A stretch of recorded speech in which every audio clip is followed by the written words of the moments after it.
Yungalah Panglimbang 5 menit dina Senin Paing tanggal 3 Agustus taun 2026 kapetik saka Injil Matius bab 14 ayat 22 tekan ayat 36.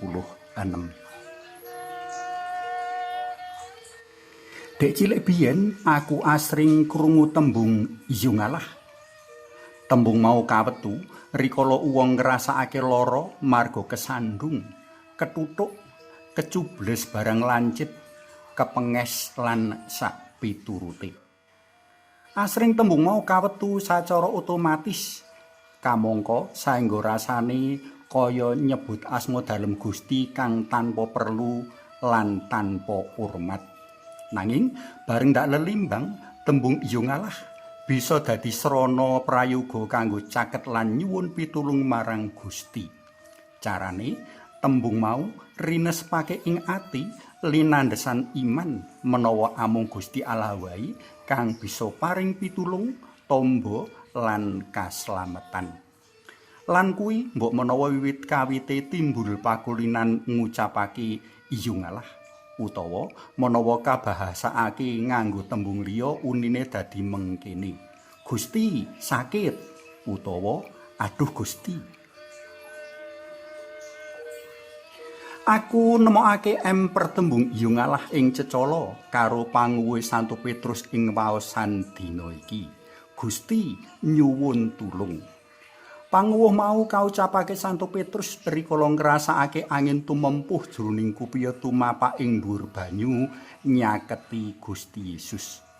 Wektu iku Santo Petrus kepengin mbuktekake menawa kang lumampah ing sandhuring ombak segara Galilea mau temen-temen Gusti Yesus dudu memedi. Tinemu ngakal panggraitane para murid menawa ora ana wong kang bisa ngambah dhuwur banyu kejaba memedi. Nanging pranyata Gusti Yesus ngatasi memedi sarta kekuatan-kekuatan alam kayata banyu segara, ombak lan angin. Ndilalah ana angin sumiyut kang ndadekake Santo Petrus kaget lan kelangan punjer kawigaten marang Gusti Yesus. Mula Santo Petrus nyuwun pitulung dalem Gusti. Gusti nyuwun tulung. Prastawa tumempuhe angin, mbuh kang nempuh prau para murid sadurunge Gusti rawuh, mbuh kang nempuh Santo Petrus dadi gegambaran utawa pralambang maneka prakara kang asring kaadepi manungsa jroning urip madinan jaman saiki. Kayata rikala wong ngrasakake banget abot ing wasumelang, giris tintrim keweden, nandang lara kang ora ana bongkot pucuke, kena PHK, brayat gunjang-ganjing kurang harmonis, pikiran bundhet kangelan antuk solusine ngreribet lan sak piturute. Prayogane ing kahanan kaya mengkono mau, para pendherek dalem Gusti kinantenan kandeling pitaya, gagi lumayu marang Gusti sarta nyuwun sih pitulung. Gusti nyuwun pitulungan dalem. Gusti nyuwun kegiatan. Gusti nyuwun padang. Gusti nyuwun kasarasan, Gusti nyuwun sabar lan sak piturute laras karo kahanan kang kaadepi. Kaya dene Gusti Yesus gaging nglawani Santo Petrus kang wiwit klelep, semono uga Gusti bakal mapak ngulungake asta sarta paling pitulung sapa wae kang kanthi sapenuh pangandel asrah diri. Aja wedi, aku iki ditentrem atimu. Aku njangkung uripmu. Ing lawanan asta dalem Gusti wong bakal luwih tatak, tetek lan tanggon ngadepi lan nglakoni sakeh prakara lan panandhang kang nembe kasangga. Saiki dheweke ora kijenan ananging kinantenan Gusti Maha Asih kang kanthi kuwasa dalem ngayomi umat dalem. Pros tresna PLM kinasih Yungalah.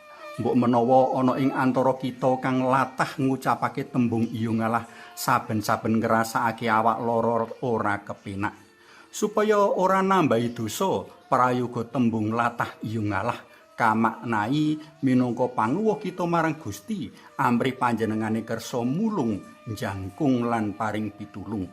Tembung Iyung Allah prayoga dadi sawijining donga kang tansah nambahi kandeling iman kapitayan sarta tansah nyaketake kita marang Gusti kang Maha Tresna lan kuwasa kaya kang Santo Petrus rasakake lan seksekake dina iki.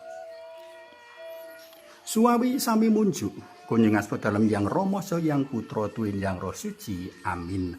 Mugi nurna Yang Rama Yang Putra Tuwin Yang Roh Suci kados mula buka sakmenika sarta sak lami-laminipun. Amin. Kunjung asma dalam Yang Rama Yang Putra Tuwin Yang Roh Suci. Amin.